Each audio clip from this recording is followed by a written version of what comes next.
War in the South Atlantic. 41 days of fighting that proved the Harrier. War in which one nuclear-powered submarine held an entire navy at bay. A limited war fought under unique conditions by two sides unprepared for it. A war fought by Argentinian pilots untrained for attacking ships. A land war fought largely at night. A war of indelible night images. A war finally won by the British ability to force march over difficult terrain and by their superior infantry tactics. Argentina had long claimed the Falkland Islands and believed Britain too far away to prevent an invasion.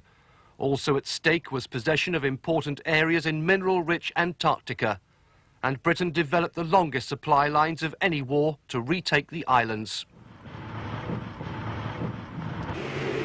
April the 2nd, 1982, an Argentinian flag flies over the Falkland Islands.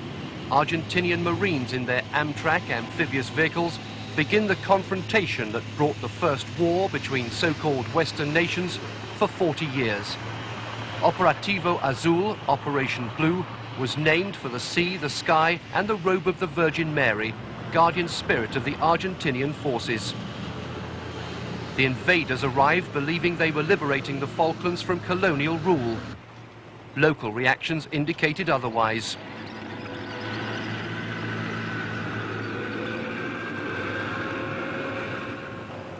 Originally, they planned to withdraw straight away, hoping simply to generate sympathy for their long-standing claim on the islands. But domestic need for a triumph of arms decided them to stay. Replacements arrived in a seemingly endless succession of Hercules and Air Force Boeing 707s. Ex-brigade from Buenos Aires province, well-equipped but comprising thousands of chicos, the boy conscripts who served a year's compulsory national service. With them, the first Argentinian command muddle.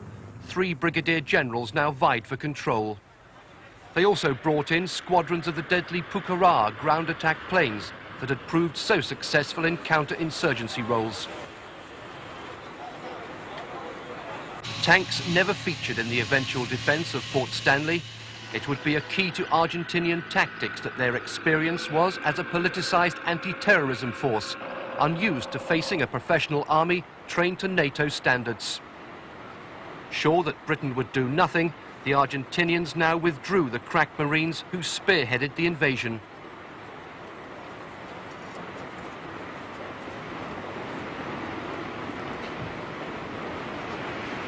The desolate Falklands dependency of South Georgia. This is where forces came together to make conflict inevitable. Britain's Antarctic support ship Endurance was due for withdrawal, leaving the island unprotected. Here at the deserted town of Leith, an Argentinian scrap metal dealer had won a contract to dismantle 4 disused whaling stations. Trouble began when the men were joined by a squad of Argentinian Marines. Argentina, which had wanted to delay invasion until the southern winter, felt forced to bring it forward when Britain demanded withdrawal. Within a few days, Argentinian reinforcements arrived and raised their flag.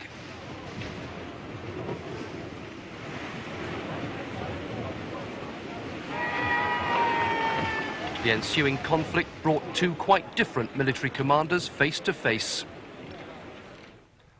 General Galtieri had been president for 3 months, but faced mounting domestic protest over 100% inflation and falling wages. A man of action rather than foresight, he hatched a plan to seize the Falklands to divert public attention, believing Britain was no longer interested in defending them. Nonetheless, he was a soldier's soldier, commanding great loyalty from his troops. Admiral Sir John Fieldhouse was Britain's overall commander, but because he ran the distant battlefields from a control room in a London suburb, he got little credit at the time for being a clear-thinking strategist. Also, his extensive combat experience in World War II enabled him to steady jittery politicians during battlefield reverses. Admiral Fieldhouse's old ship, HMS Hermes, spearheads British Task Group 318 to regain the Falklands. Designed to carry to battle the Royal Marine Commando Brigade with their necessary assault helicopters, she was packed with 7 extra Sea Harriers and a squadron of anti-submarine Sea King helicopters. Most of the brigade would follow in the cruise liner Canberra.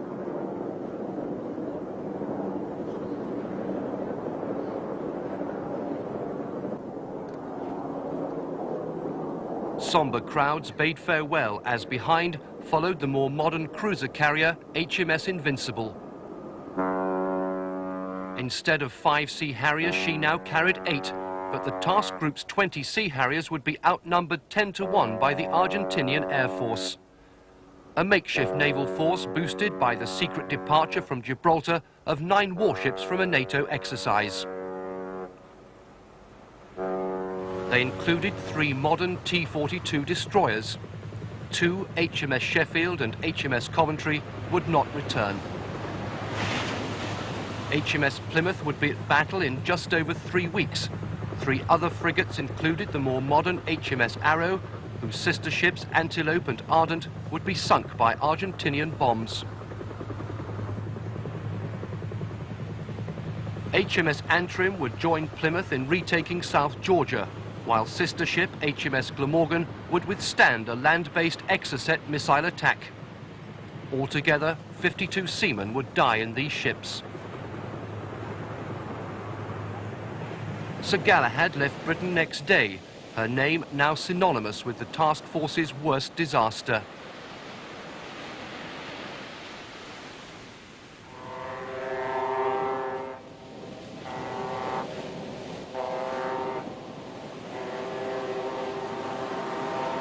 The amphibious landing ship HMS Fearless would spearhead the assault on the beaches of San Carlos.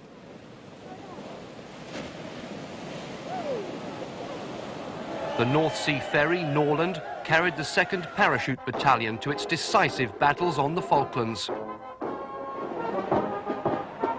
And with considerably more pomp, Canberra sailed with the 3rd Commando Brigade. At sea, the techniques of battle were honed. A flare hunted by a Sidewinder missile.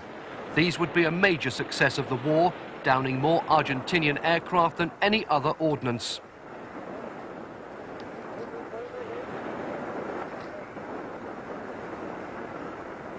The Harriers practiced the ground support that would turn future land battles.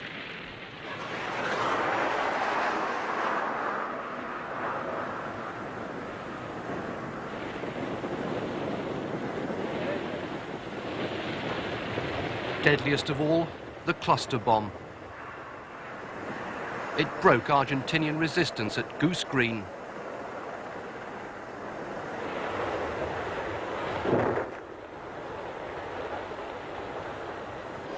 Just 1 company of Marines sailed with Hermes, their practice run serving propaganda purposes as much as sharpening skills.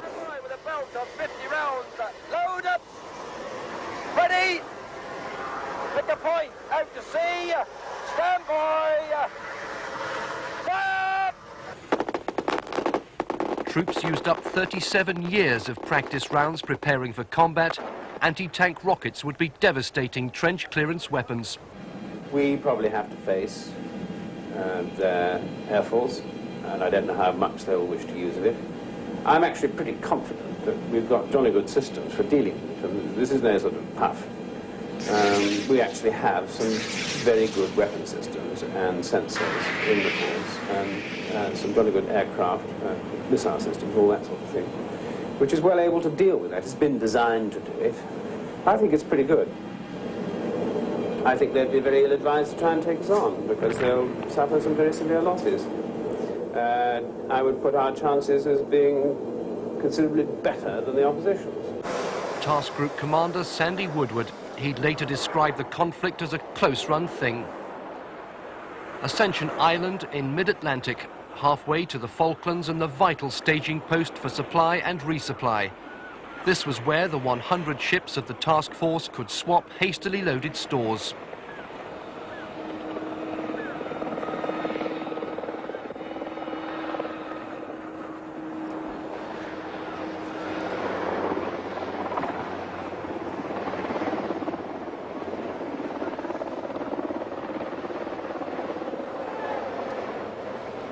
More poured into the huge airbase leased from Britain by the Americans, a staging post now becoming the world's busiest airport. War's longest ever supply line would run efficiently throughout the conflict. Regrouping and diplomatic attempts to prevent war kept some ships there for many days, but meanwhile the Spearhead Group headed south.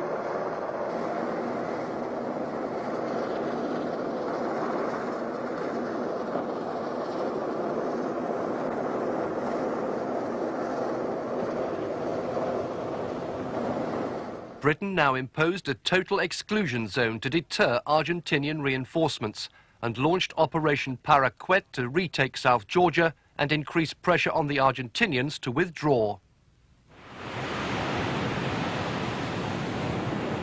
The battle group heads deeper into the South Atlantic, now one of 3 formations comprising 13 warships and 4 supply ships. Alongside Hermes, her watchdog, the frigate Broadsword, with its sophisticated Seawolf anti-air attack missiles. The heavy destroyer HMS Antrim had already been detached, destination South Georgia.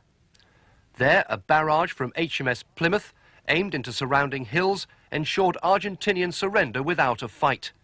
But not before the SAS had suffered a near disaster, crashing 2 helicopters in a dangerous landing behind Argentinian positions. The Argentinian submarine Santa Fe had landed 40 Marines as reinforcements before being disabled by British helicopters and beached at Grytviken. When Royal Marines landed, the Argentinians surrendered without a shot being fired.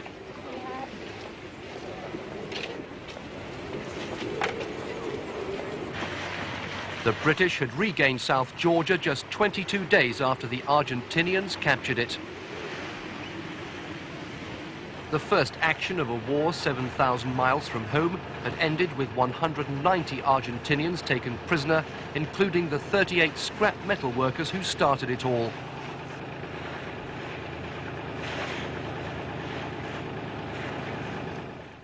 As the spearhead of the British task group entered the total exclusion zone, the Argentinian Navy was detected in what appeared to be a 3-pronged attack. To neutralize this threat, the nuclear-powered submarine Conqueror was ordered to attack the Argentinian cruiser Belgrano, considered the closest danger. Massed Argentinian air attacks provided the war's only air-to-air combat. More effective was the air-launched Exocet missile attack against the task group's radar picket ship, HMS Sheffield. The battle group entered the total exclusion zone on May Day. Sea Harriers prepare for their first bombing Port Stanley Airport. But first, that runway was hit by one of 21 bombs from a lone Vulcan bomber, flying from Ascension and being refueled 7 times on the way.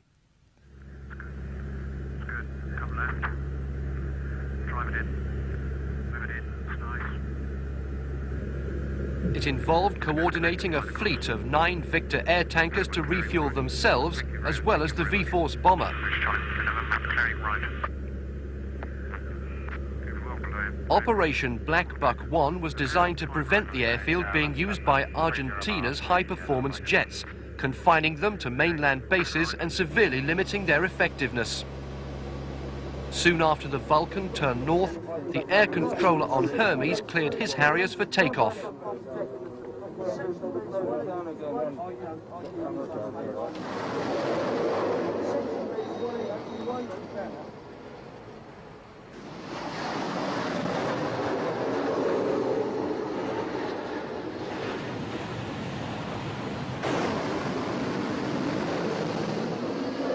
At the time, the number involved was kept secret, but it's now known that the raid was carried out by 9 Harriers, 4 from Hermes and 5 from Invincible.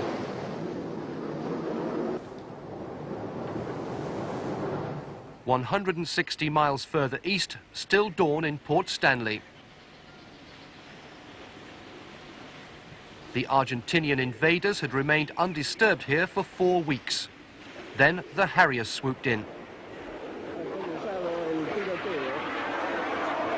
In classic figure-of-eight formation, they evaded anti-aircraft measures with surprise and speed. The whole raid lasted just over a minute, but there would be 500 more. They were too low to cause serious damage to the runway, but a fuel dump was set on fire and some buildings were damaged.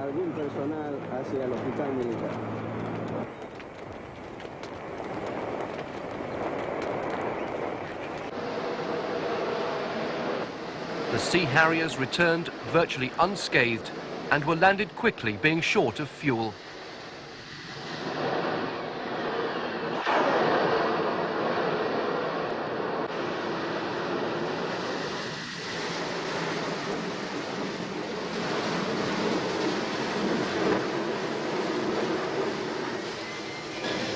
In two other operations the same day, Sea Harriers had also attacked Goose Green, destroying 5 Argentinian pucarás. Later that day, 3 task groups of the Argentinian Navy were detected mounting an apparent pincer attack on the British battle group. Biggest threat was their flagship, the aircraft carrier 25 de Mayo, with its 8 Skyhawk fighter bombers. In the event, these jets were prevented from taking off by unsuitable weather. But the force also included 2 T-42 destroyers, sister ships to 3 in the British task group and armed with Exocet missiles. These were moving in 2 formations from the north. To the south, a nuclear-powered submarine, HMS Conqueror, had detected the 3rd group led by the old cruiser Belgrano. The British had already warned that they would sink any Argentinian warship deemed a threat, and reasoned that this might prevent their navy entering combat. 2 Mark 8 torpedoes were fired.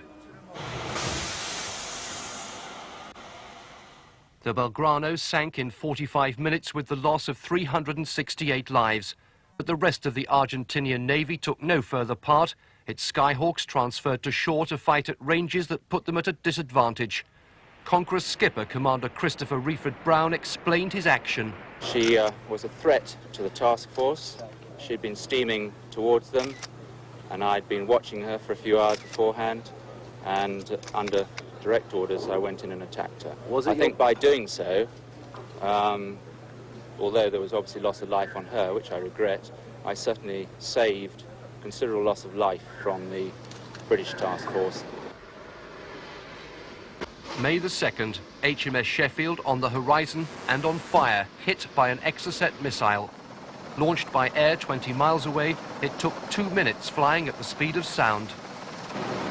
24 men were injured and 20 died, most casualties caused by fire from unspent rocket fuel.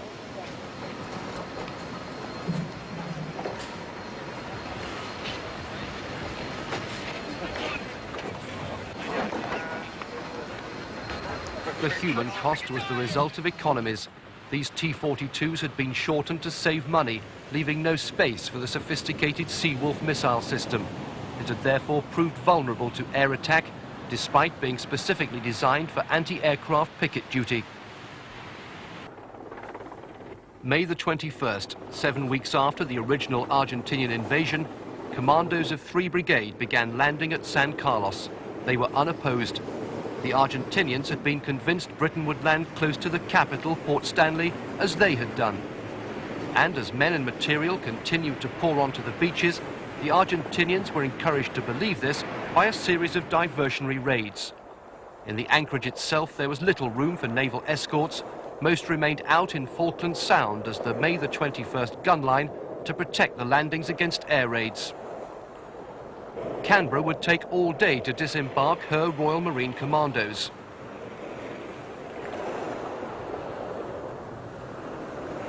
Giant Mexifloats brought in heavy equipment. Wessex and Sea King helicopters would lift over 400 tons of guns and stores before the end of the day. Ashore, men dug into the soft peat. This would be home for a week, and wet trenches would cause great discomfort. combat-engineered tanks carved out strong points, while troops settled in quietly, marvelling at the lack of opposition. It was to come from the air. Argentinian Skyhawks spearheaded mass strikes on the forces now assembled in San Carlos water. On Hermes, 130 miles from the beachhead, Harriers prepared to intercept. Despite only having 20 minutes on combat air patrol, the Harrier was responsible for downing 23 Argentinian aircraft, mainly with Sidewinder missiles. Ground defense Rapier missiles picked up the action. There's an air battle going on to the north. Air battle to the north. Second radar 50 miles west. The second, the first radar 40 miles west. The second radar 50 miles west. Out. Two Skyhawks swoop over the beachhead, the first of 5 hours of attacks by 60 aircraft. Almost always they came in low and fast, but this often prevented their British-made Mark 17 bombs from exploding. The anchorage had been chosen so that Argentinian aircraft would have difficulty lining up on individual ships.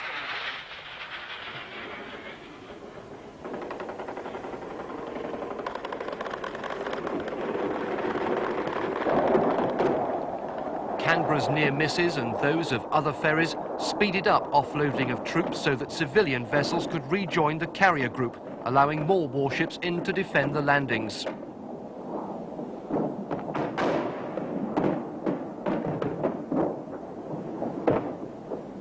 The Argentinians lost 13 aircraft during these raids.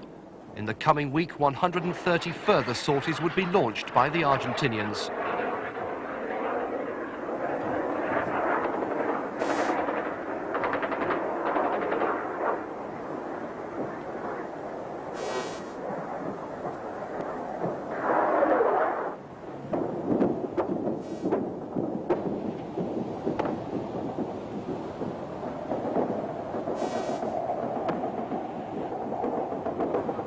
A near miss for HMS Yarmouth. She was one of the few gunline ships to emerge unscathed from Bomb Alley.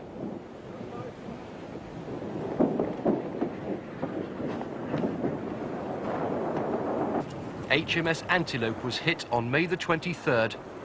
Attacked by 6 Skyhawks, one of 12 bombs bounced off the sea, holding the ship but failing to explode. But it did explode during defusing, causing a fire. It took 2 hours to remove the crew, then the Seacat magazine exploded. Antelope's destruction again emphasized weaknesses due to cost saving. These Type 21s were originally conceived as low-performance ships for foreign fleets like Iran's, with a widespread use of plastics that aided the spread of fire. Another lesson was the urgent need for an integrated long and short-range air and missile defense to combat saturation air attacks. And mass Argentinian air attacks continued.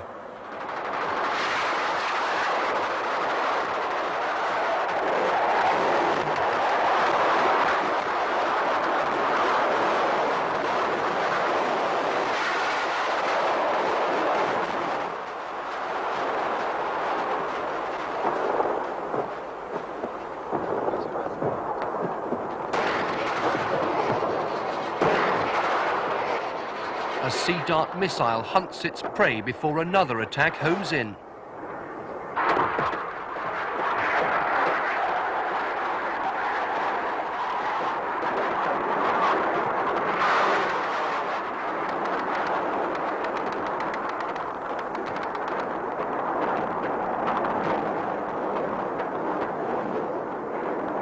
Reconnaissance helicopters shelter from attack. As the escorts hit back, many ships were lucky to be hit by bombs which did not explode. The commando carrier Sir Lancelot was one, towed to safe anchorage for the bomb to be defused. News of mounting ship losses sharply increased political pressure for an early breakout on land. First, instead of using helicopters as the Argentinians expected, British troops walked to Port Stanley along 3 arduous overland routes. Second, 2 Para swooped on the important Argentinian base at Goose Green, sparking progress that would lead to tragedy at Fitzroy. Goose Green was a turning point. The 6-phase British assault quickly overran outlying Argentinian positions, but faltered at their main defence line. 2 Para's commander was killed at Darwin Hill, then the Argentinians were outflanked at Boca House. 2 Para's momentum then took them to the airfield as Argentinian reinforcements arrived, but after a fierce firefight, 2 Para outflanked them. The battle lasted 15 hours, night and day, because SAS observers had been unable to assess the strength of Argentinian defences. The debris of the first land action, the only battle to spill over into daylight hours, with the disadvantage of fighting on the open Falklands terrain. Good infantry work and handling of weapons, without much outside support, had defeated a well-defended position. Yet despite the ferocity of the encounter, only 72 died, 55 Argentinians and 17 British. Bad weather prevented airstrikes until late in the battle. When they did come, Argentinian resistance crumbled fast. Their strong points fell because they'd been badly planned and were unable to afford themselves mutual protection. Only the final surrender revealed just how outnumbered the British forces had been. Over 1,500 Argentinians were taken prisoner, 3 times as many as expected. They didn't include their commander. He telephoned his orders from a safe house in Stanley. The presence of Pucará ground attack planes had discouraged the tactic of a helicopter-borne assault. They had also been used to drop napalm, a futile weapon in open territory.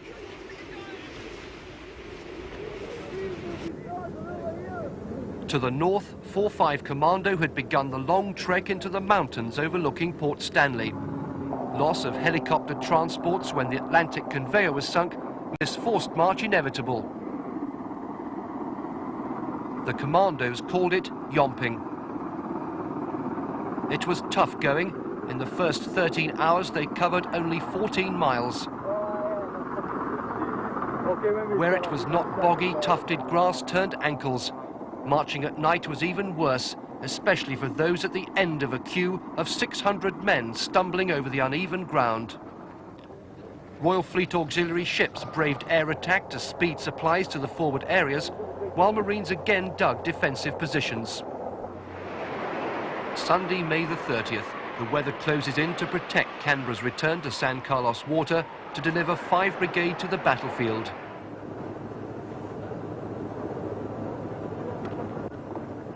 "3,200 men of the Gurkhas, Scots and Welsh Guards trooped over rickety jetties.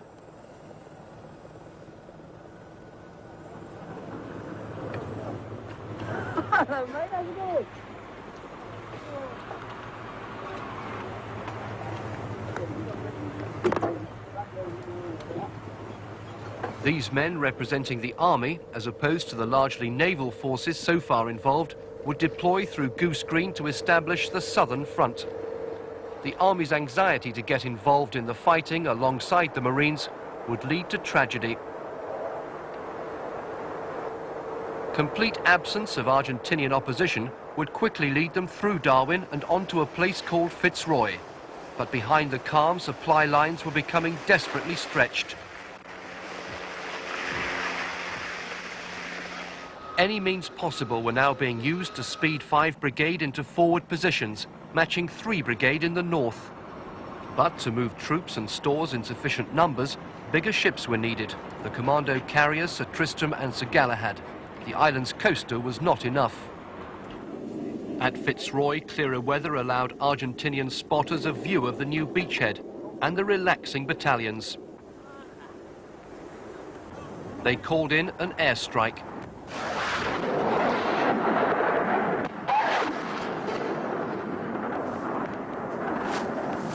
Three Argentinian Skyhawks attacked Sir Galahad, still packed with Welsh Guards.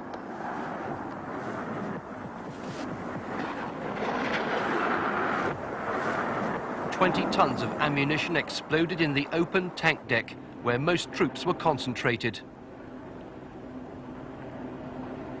43 died and 150 were badly burned. Seeking helicopters flew into the thick smoke to lift men off.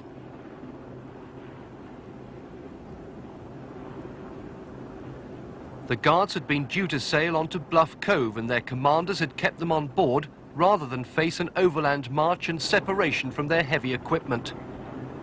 Helicopter downdrafts steered life rafts away from the inferno. The raid inflicted the greatest losses of the war on British forces, and the Welsh Guards took no further part in the conflict.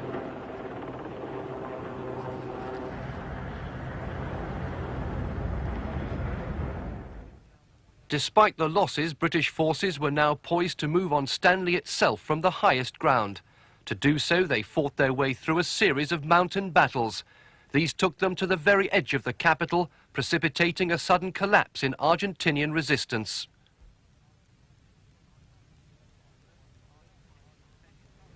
First, the Argentinian defences were engaged by the 105mm howitzers of the 29th Commando Regiment, who'd been airlifted onto Mount Kent.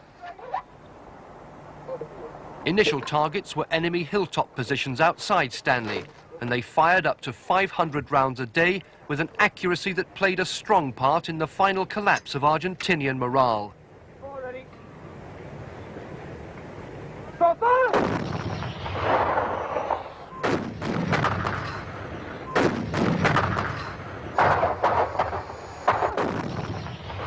Scores surrendered as the perimeter defences, manned mainly by the Chicos, crumbled under the barrage.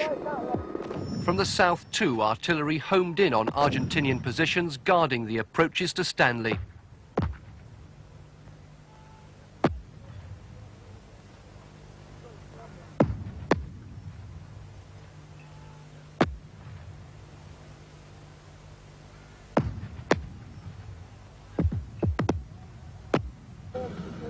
Load, correct! Bearing 1368 mils. 1368 mils, set! Elevation! 424 mils. No, it's 424 mils, set! Ready! Fire! Set! Using supercharge and laser rangefinders, the guns could pinpoint the strategic heights of Sapper Hill and key positions in Stanley itself. Under enemy fire, officers on Two Sisters Mountain plotted their attacks. A key assault weapon would be the Milan anti-tank missile. Argentina's greater firepower proved relatively ineffective because they failed to concentrate it accurately. Most of the key mountain battles were at night to avoid the problems of fighting on open Falklands terrain in daylight.